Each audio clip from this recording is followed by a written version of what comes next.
Welcome back to the Redeemed Mess. I'm Kathy, and on this podcast, I talk about the messiness of life and how Jesus, in his grace and mercy, redeems every part of it.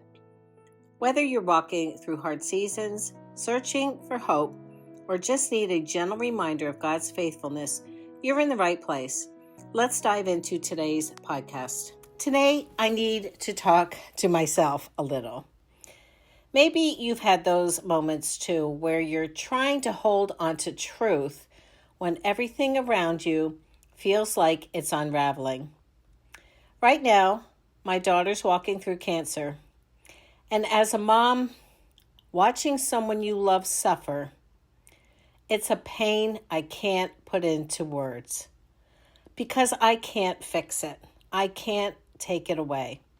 And it leaves me asking the same question over and over. God, what do I do with this? And I keep coming back to Romans 8:28.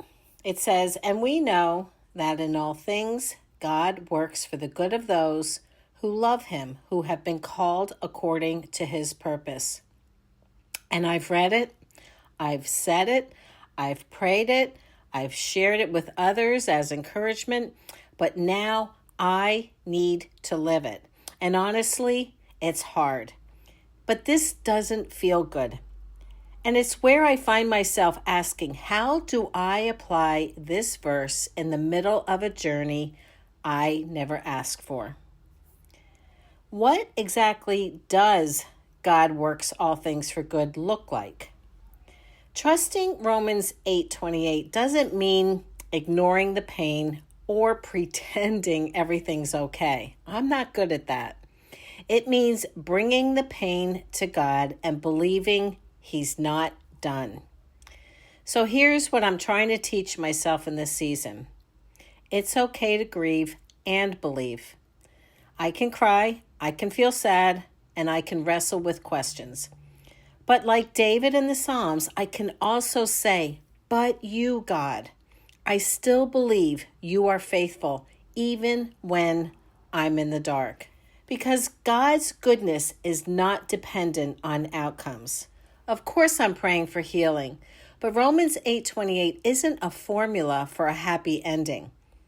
It's a promise that he's working, even in the waiting, even in the tears. And I know he is already using it. And here's where I'm seeing it most clearly. In this podcast, in sharing my story, in sharing this story. I didn't expect God to use this platform the way he has.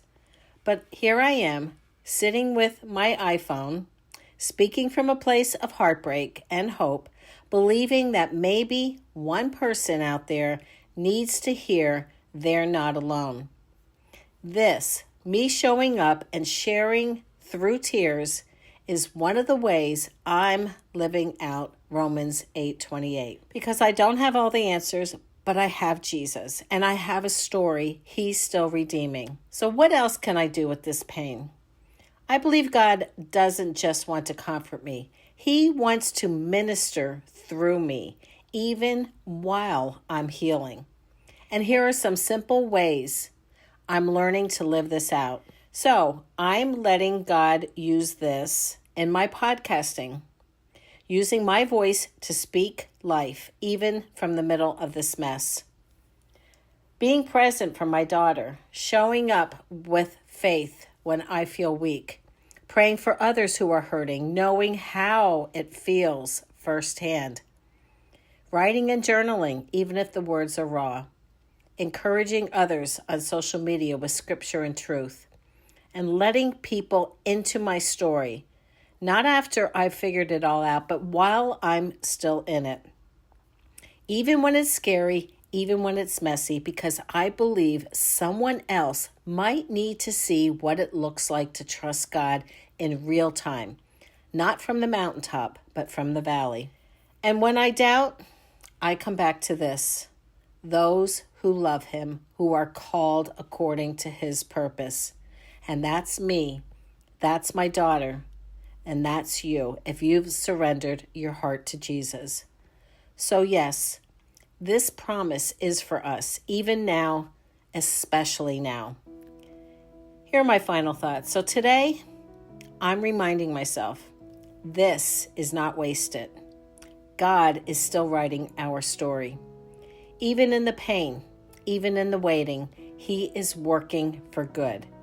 And if you're listening and going through something hard too, I hope you hear my heart, because you're not alone. You are seen, and even this, God is using for His purpose. As always, take what you need, leave the rest, be blessed.